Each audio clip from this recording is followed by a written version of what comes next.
Ta-da, we're back at it again with another video in the car while I'm driving. Yes, sir. Today, I wanted to talk about one concept that I like.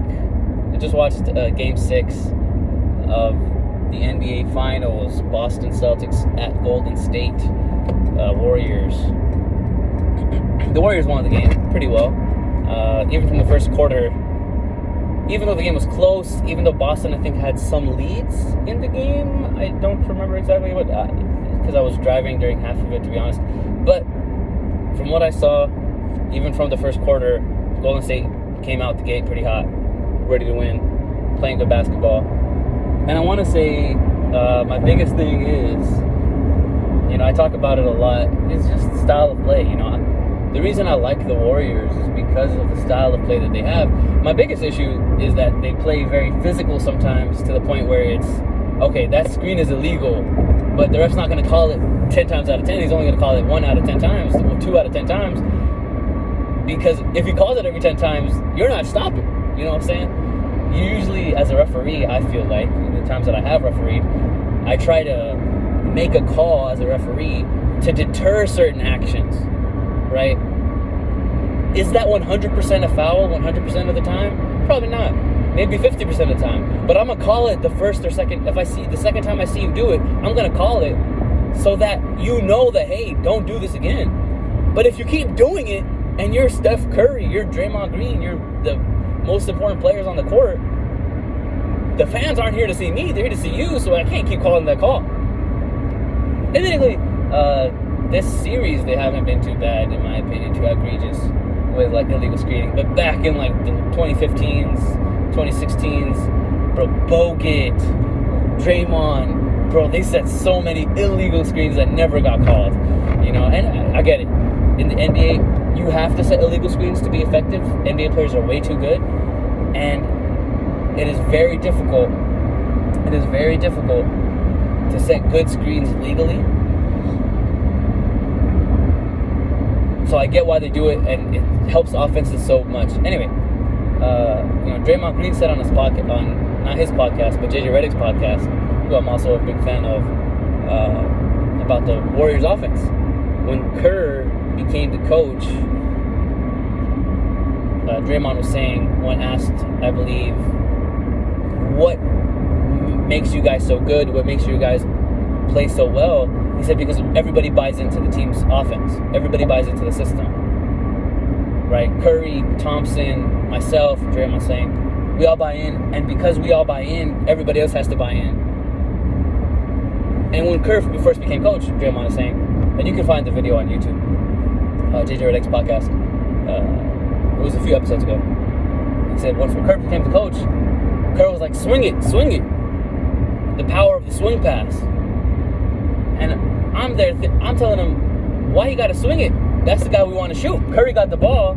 Why are you telling Curry to swing it? He's the guy we want to shoot with the ball. He's the guy that, he has to have the ball to shoot it, and he's the guy we want to take the shots. Kerr said that the offense will find shots for the right people. And I said, okay. And I bought in, and I'd seen how it went, and it works. So I bought in even more, and that's why we play the way we play, and that's why it's so successful, and that's the power of the swing pass. And you mentioned how in the NBA, it's very difficult to score on set defenses. When you have a defense that's set against your team, it's very hard to score against that team.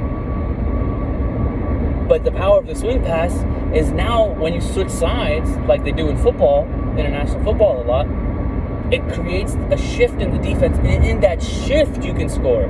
That's why zones are so effective, because zones are the layman version of good defense, right?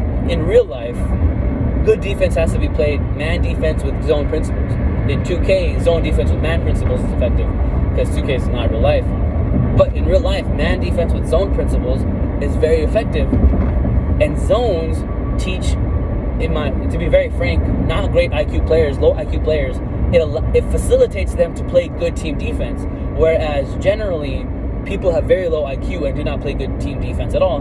They also don't play good team offense. And you can see that both sides of the ball, team IQ is a big thing that a lot of people who play basketball don't have. People have great effort, and you'll have guys that help heavy, but are not good at help. you'll have guys that don't help at all, and both have low defensive IQ, both have low team IQ, team awareness IQ, basketball IQ, because they don't understand how to help. They don't understand when is right help. They don't understand what direction I need to come to help. All this I'm talking about, I'm going to lead into 2K, because I play 2K. I'm going to lead into my philosophy of basketball. And I'll mention just right now, one of my friends, Mashallah, who's a great point guard. I love the way he plays. And I was playing against him one time in pickup. I was guarding, it was game point, right? They needed 1 point to win the game, right? And so I'm guarding a 40% three-point shooter in the corner, right? I know this guy's a 40% three-point shooter. He's in the left corner. I'm guarding him. My friend, he's dribbling the ball on the left wing. I don't remember if it was a pick and roll or an ISO situation, but he gets the ball to his left hand and he starts driving to the left, right? Driving to the left. And he's about lane line, right? He's driving basically from the lane line.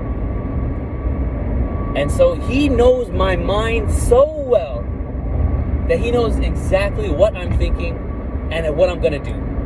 And so I do what, in my understanding, in my philosophy, and in my knowledge, is the best basketball fundamental to do that situation, right? It's what you see the Miami Heat did against the Boston Celtics. It's what you see the Golden State Warriors are even doing a little bit against the Boston Celtics, is the corner guy. I didn't pinch like the Miami Heat do. Miami Heat pinch way more effectively and better than me because they got guys like Jimmy Butler, PJ Tucker, guys who are tall, long, athletic. I'm none of those things.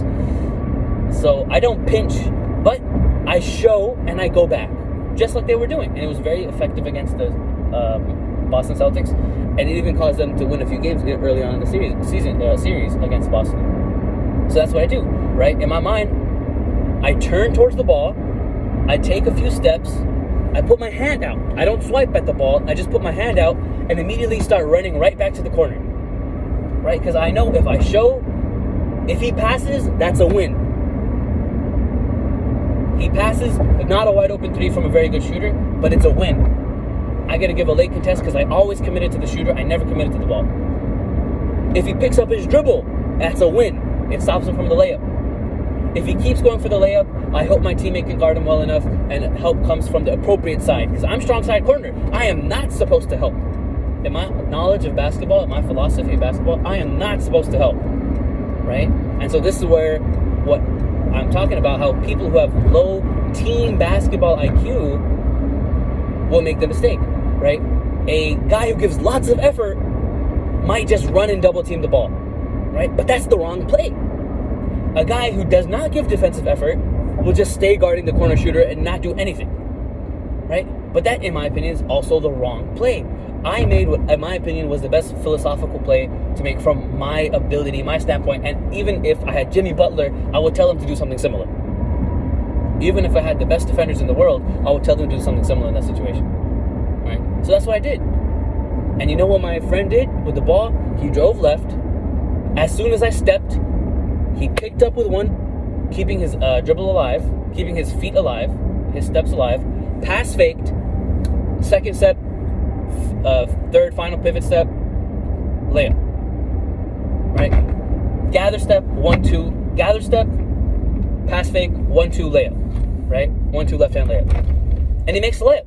And I hear the bench go, ooh. And I'm like, oh, he pass faked. I'm like, oh, he must have pass faked or something. He must have did a fake. I didn't see my friend do a fake. Because my mind was made up on what I was going to do. I was going to stunt and go back. I was going to show and I was going to go.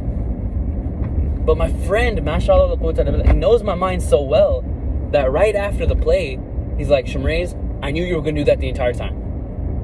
He's like, I had no doubt in my mind that you were just going to show and go. Because you would never help off the strong side corner.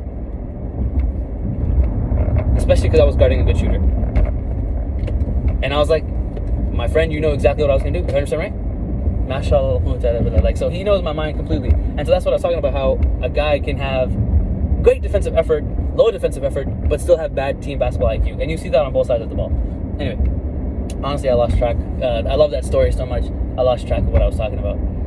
We're at 10 minutes already. I'm going to try to finish this. Anyway, what I was going to say is the power of the swing pass, right? I was talking about that. I was talking about how my basketball philosophy is I love team basketball. I think the beautiful game is beautiful for a reason, right? They call it the beautiful game, right? Which is great passing, great cutting, great teamwork, great team movement, where the ball is not dribble movement, it's ball movement, player movement, team movement, right? It's not dribble movement. It's not I'm dribbling everywhere. It's I'm passing everywhere. I'm dribble handoff maybe. I do a little bit of dribbling, but I'm not iso dribbling. You know what I'm saying? It's not dribble movement. It's player movement, team movement. Screening, cutting, spacing, awareness of each other. And I think those things are super effective in real life because just like Draymond was talking about with the swing pass, and even in 2K, right? Like if a team, I think our defense is phenomenal, but a great way to beat it is just by swinging the ball, right? Even with a zone, with a layman zone, one of the best ways to beat it is just by swinging. Once you swing, and while you're swinging, attacking. You know, so that's I guess that's gonna be my talk for today. Mashallah, I really enjoyed that playing with that and everything in 2K. Even I was playing online one time, and I just told the computer, hey, run freelance sets. So that's the thing I wanted to say, and I guess I'll end with this, is that there are plays, and then there's freelance sets. And I remember in high school, when I was part of the basketball team, our coach taught us a freelance set, or you could call it a series, or you could call it an offense, or you can call it an offensive set. You can call it whatever you like. I don't know. I don't have a basketball degree, nor do I have a basketball dictionary on me. So whatever terminology you want to use, as long as it's understood, that's the beautiful language. But so we had an offensive set that we ran, right? But the thing is, now obviously we're 14-year-olds, so we're not very smart.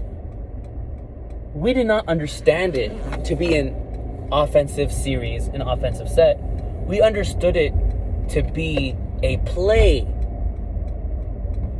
And that's the thing I wanted to say. Like, I don't want to, obviously I do want to run plays, but plays are very difficult. They require practice and practice and practice. And even that just for one play. I want to run a series, and I want to run an offensive series. And the thing that's beautiful about basketball is you can get 5 guys who have good team IQ in basketball, and they, without playing a game of basketball together, can start running a series of basketball. I remember playing pickup games where I played with 3-4 guys on my same team. 3 or 4 out of the 5 guys on the team had good team basketball IQ. Some of them had good offensive effort, right? By that I mean similarly what I meant about there's guys who do not give effort defensively, and then there's guys who give lots of effort defensively, but both guys can have low basketball IQ. And so, one of the guys definitely had good offensive effort, right? He had a good offensive work rate.